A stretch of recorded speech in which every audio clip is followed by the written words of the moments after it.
நடுராத்திரி திடீர்னு உங்களுக்கு பால், கொஞ்சம் ஸ்நாக்ஸ் இல்ல தலைவலிக்கு மருந்து தேவைப்படுதுன்னு இமேஜின் பண்ணி பாருங்க. உடனே மொபைல்ல ஆர்டர் போடுறீங்க. நீங்க போட்ட டீ ஆறுறதுக்குள்ள கரெக்ட்டா அடுத்த 10வது நிமிஷம் உங்க வீட்டு காலிங் பெல் அடிக்குது. இதான் குயிக் காமர்ஸ் அப்படின்னு சொல்லப்படுற ஒரு புது உலகம்.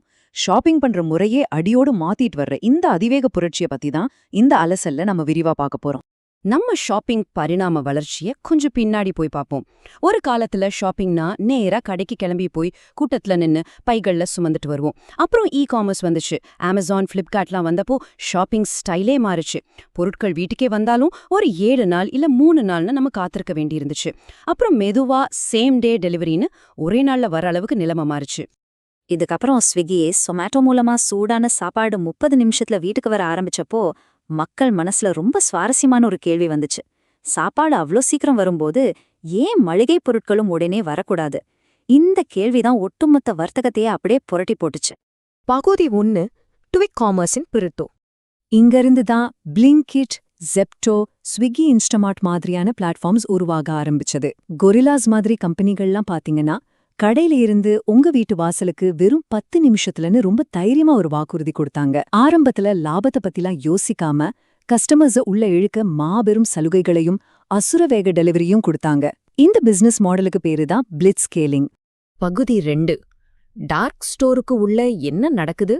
டிராஃபிக்லாம் தாண்டி எப்படிப்பா இவங்களால 10 நிமிஷத்துல டெலிவரி பண்ண முடியுதுன்னு நீங்க யோசிக்கலாம். இதுக்கு பின்னாடி இருக்கிற சீக்ரெட் என்ன தெரியுமா? அதான் டார்க் ஸ்டோர். பேரு தான் கொஞ்சம் வித்தியாசமா இருக்குமே தவிர கான்செப்ட் ரொம்ப சிம்பிள்.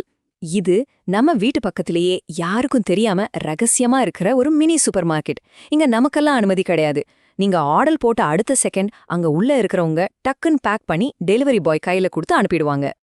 இந்த குவிக் காமர்ஸ் திடீர்னு இவ்ளோ ஹிட் ஆக COVID-19 பெருந்தொற்று ஒரு மிக முக்கியமான காரணம். லாக்டவுன் சமயத்துல வீட்டு விட்டு வெளியே போக முடியாதப்போ இது ஒரு ஆடம்பரம்ங்கிறத தாண்டி நமக்கு ரொம்ப அவசியமான ஒண்ணா மாறிடுச்சு. 2020ஆம் வருஷத்துல மட்டும் சுமார் 79% அமெரிக்கர்கள் ஆன்லைன்ல மளிகை பொருட்கள் வாங்க ஆரம்பிச்சிட்டாங்கன்னு டேட்டா சொல்லுது. பகுதி 3. உடனடி டெலிவரியின் உளவியல். பெருந்தொற்று முடிஞ்சும் மக்கள் ஏன் இதை விடலன்னு நினைக்கிறீங்க? ஏன்னா இந்த 10 நிமிஷ டெலிவரி நம்ம மூளைக்குள்ள ஒரு டோபமைன் லூப்பை உருவாக்குது.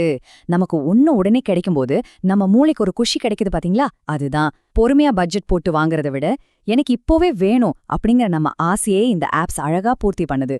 நிஜமாவே இது ஒரு விதமான அடிக்ஷன் கூட சொல்லலாம். இந்த டேட்டாவை கொஞ்சம் உத்து கவனிச்சு பாருங்க. அரிசி, பருப்பு மாதிரி அத்தியாவசிய பொருட்கள் வாங்குறாங்களோ இல்லையோ, ஸ்நாக்ஸ், சாக்லேட், கூல்ட்ரிங்க்ஸ்னு இதுல தான் அதிகமா சேல்ஸ் நடக்குது. இதத்தான் இம்பல்ஸ் பையிங்னு சொல்றோம். அதாவது எந்த பிளானும் இல்லாம திடீர்னு ஆசைப்பட்டு வாங்குறது. இந்த பிளாட்ஃபார்ம்ஸ்லாம் நம்மள அப்படி வாங்க தூண்டுது. பகுதி 4. இந்த வசதிக்கான விலை என்ன? ஆனா இந்த அதீத வசதி அவ்ளோ ஈஸியா நமக்கு கிடைச்சிடுறதில்ல.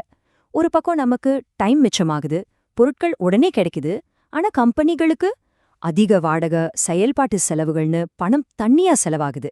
அதைவிட முக்கியமா கரெக்டா 10 நிமிஷத்துல கொண்டு போய் சேர்க்கணும்னு அந்த டெலிவரி பார்ட்னர்ஸ் ஃபேஸ் பண்ற டிராஃபிக் மற்றும் அவங்களோட மன அழுத்தம், இதெல்லாம் நிஜமாவே ஒரு பெரிய பிரச்சனை தான்.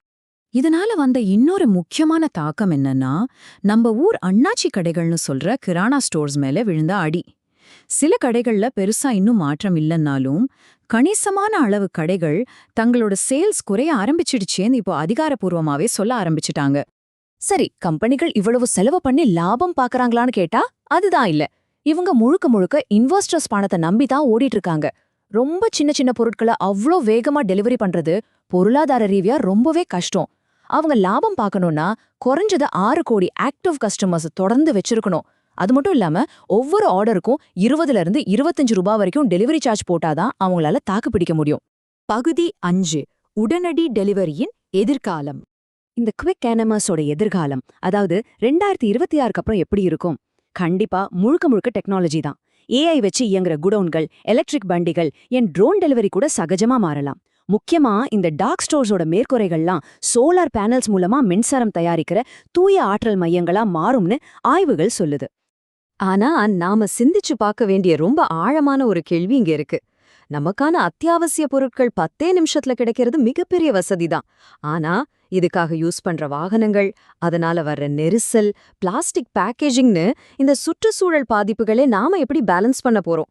நம்ம வசதிக்கான இந்த தேடலும் சுற்றுச்சூழல் விழிப்புணர்வும் ஒன்னா பயணிக்க முடியுமா? நீங்க எப்படி பார்த்தாலும் ஒரு விஷயம் மட்டும் இங்க ரொம்ப தெளிவு. குவிக் காமர்ஸ்ங்கிறது வெறும் வேகம் சம்பந்தப்பட்டது மட்டும் கிடையாது.